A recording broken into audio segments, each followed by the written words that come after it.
Danjo Danahichone. Hello, my friends. Welcome to the Halloween special episode of Apache Stealth. Tonight's story, The Radio by D'akhenya Montoya. Burro was happy to be back from the wilderness and visiting his relatives. After the many, "Hey, when did you get back?" from everyone, he told them of his 100 days in the wilderness. The tribe knew that in their culture, the Haisje had to spend a certain amount of time alone in the wilderness each year. This was how they continued their vision connection with the elemental spirits. In their belief, elemental spirits won't dwell in the cities and towns. They seek the balanced energy of nature. Burro took his plate of food and followed the path to the backyard where his dwelling place stood. He opened the flap, bent low, and walked into his wickiup. Burro stepped through the flap, barely finishing his welcome home prayer, when he saw someone was there. His cousin Weda was sitting on the ground, eating from his own plate and smiling back at him. "Welcome back," said Weda. "It's nice to be back," said Burro. "Wait, how did you know I was back?" Weda finished chewing and answered, "I saw you coming down the dirt road. I grabbed something to eat and came here to wait for you." Burro nodded his head and sat on the ground. He placed a tiny food offering for the spirit world to the side. "Thanks for taking care of my wickiup," he said, and then took a bite. "I brought you a gift," said Weda. Burro looked up from his plate and smiled at his cousin. Weda sat his plate on his lap and reached behind himself. He handed Burro a small, portable radio. "Here," said Weda. "Now you don't have to keep borrowing mine." They both laughed. "Aea," replied Burro as he took the radio. He balanced his plate on his lap and pulled the antenna out. Burro smiled when the radio came to life as he switched it on. "Wow," he exclaimed. "It even has batteries." They laughed again. When they both attended school years ago, that was how some of the other students pronounced batteries. Burro switched the station on the AM channel to find KEKD, the local radio station in the small town of LaRue, Arizona. They both finished their lunch as they listened to the music playing. KEKD rocks LaRue, Arizona. I'm Tommy on a beautiful afternoon, bringing you another hit song, New York's Not My Home, from the album Wilmot Road.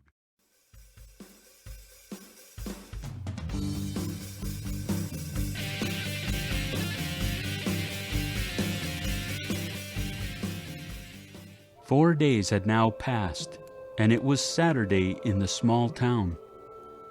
Burro loved to listen to KEKD on that day. In the morning, he listened to Larry Billy, a Navajo announcer who did his show entirely in the T'enneh language. At noon, the next DJ would play rock and roll. Burro was sewing together a new leather pouch to hold dried medicine he had gathered while he was away. His foot was tapping to the beat when a weak voice came through the airwaves. "Help me! Someone please help me!" said a weak and fragile old white woman's voice. Burro stopped sewing and looked around the wickiup. He wasn't sure where the elderly Makani woman's voice was coming from. He was used to hearing voices from the spirit world, but did that voice come from the radio? It hurts.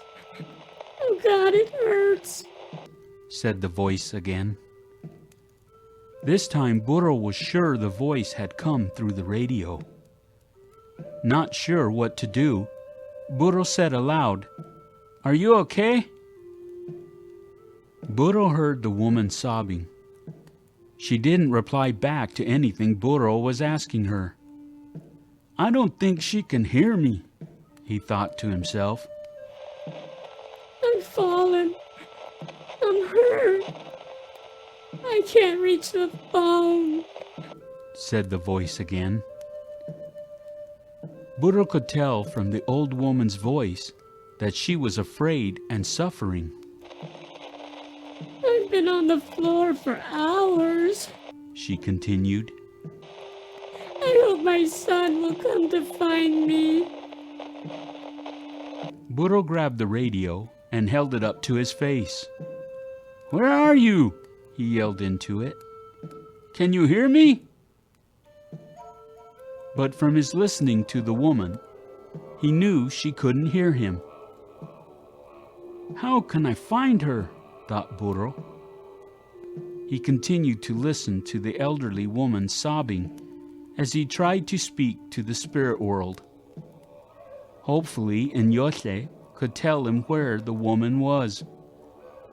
But for all his concentration, all his begging to win spirit, the only voice he was hearing was the elderly woman's.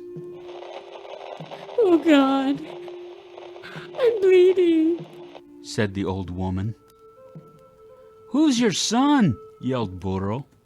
"Say your son's name. Say a phone number. Say your name." Oh God, I just realized, said the old woman. My son is working this weekend. He's not coming until Sunday. Burro jumped up and ran out of the wickiup with the radio. After telling his cousins about the voice he heard from the radio, the tribe listened to the radio. But Burro didn't hear the old woman's voice again. It wasn't that they didn't believe Burro had heard something, but since he didn't know who the elderly Makani woman was, there was no way to help. Burro tried calling KEKD, but when they heard what he was asking, they just hung up on him. Only Weda decided to help Burro, and they started walking up and down Garnett Street, knocking on doors. Many of the Makani people on Garnett Street were upset that an indigenous man would even knock on their door. In Larue, Native Americans weren't considered human beings and weren't supposed to speak to Makani unless spoken to. After many had threatened to call the police department, Burro came up with another idea. "What was the name of that policeman that was somewhat nice to us?" Burro asked Weda. Officer Nestor Lewis," said Weda. "Officer Lewis. Yes, that's it," agreed Burro. "Let's go back to Grandmother's Kogon and call him." "He'll lock you up," replied Weda. Burro stopped and looked at his cousin. "If you had heard that old woman's voice, you would want to find her too." Weda and Burro jogged side by side back to their grandmother's Kogon. Burro grabbed the phone and began dialing. LaRue Police Department. This is Karen. Is this an emergency? "No," replied Burro hesitantly. He wasn't exactly lying, but saying that it was an emergency might only make things worse. He couldn't prove it was.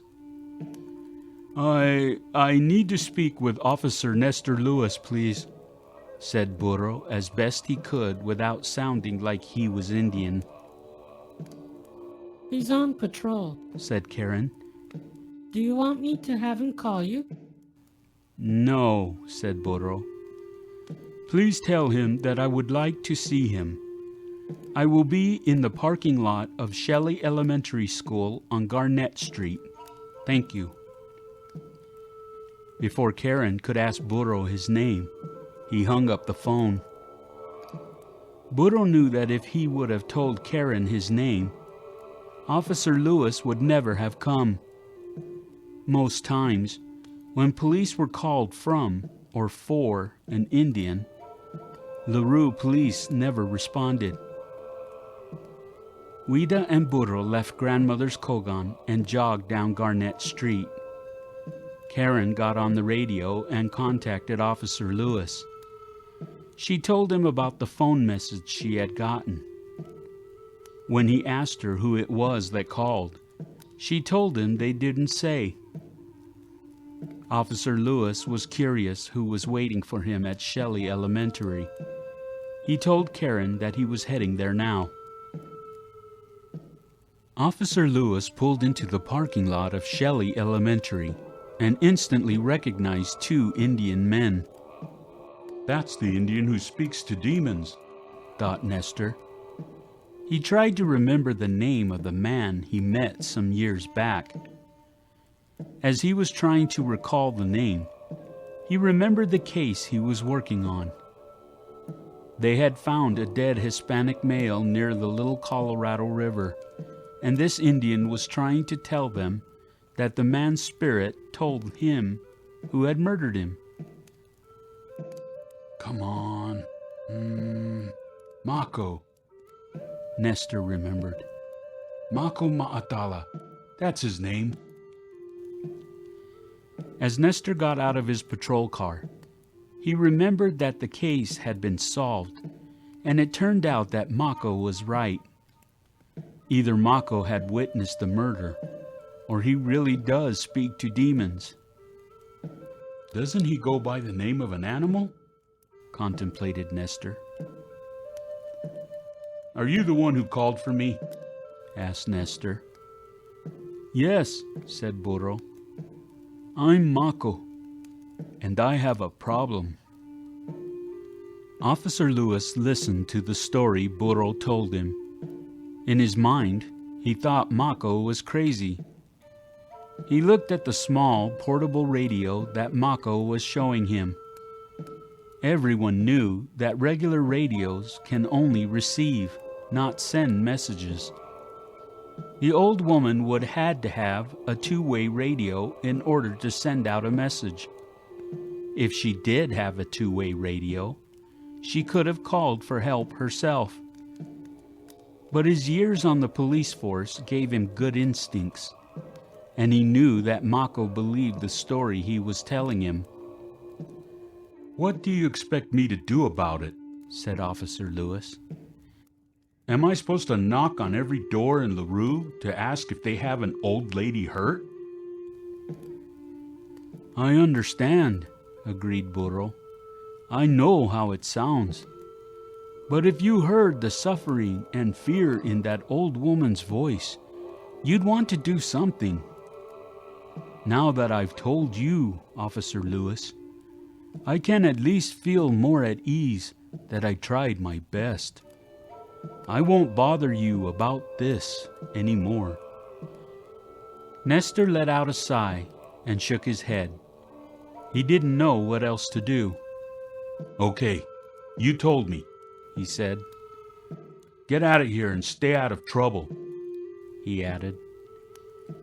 He watched the two Indians turn and walk back down Garnett Street. Nestor got back into his car, started it up, and drove away, thinking about how weird his day had become.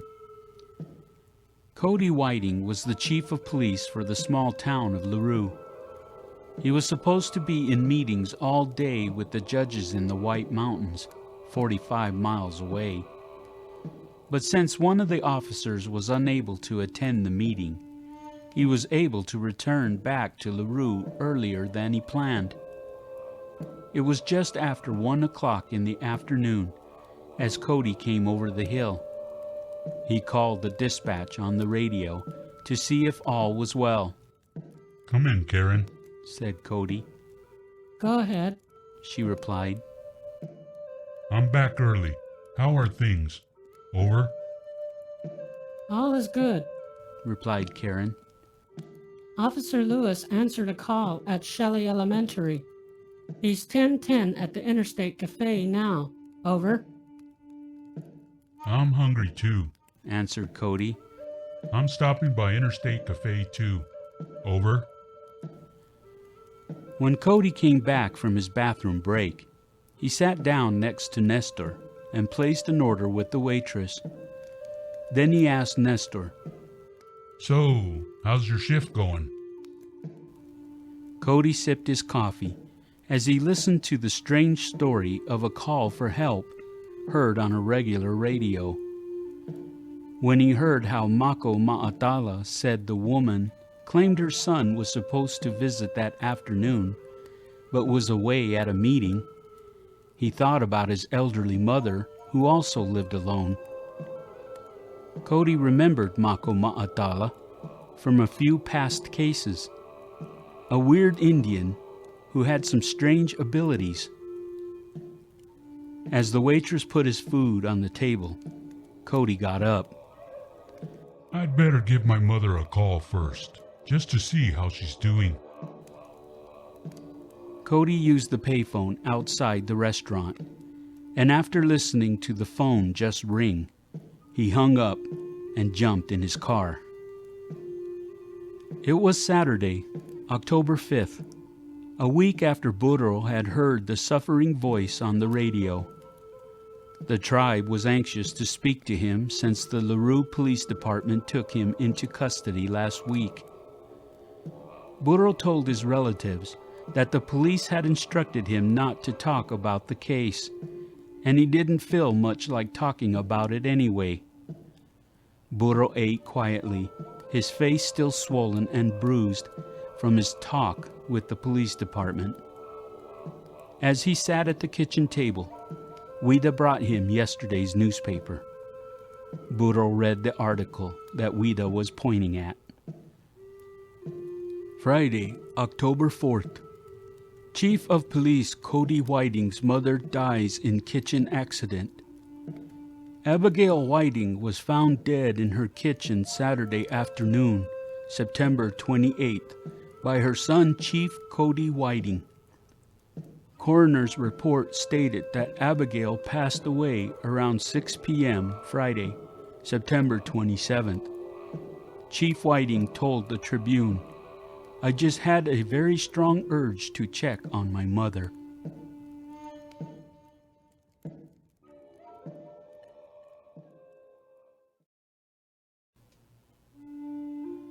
Hello, my friends.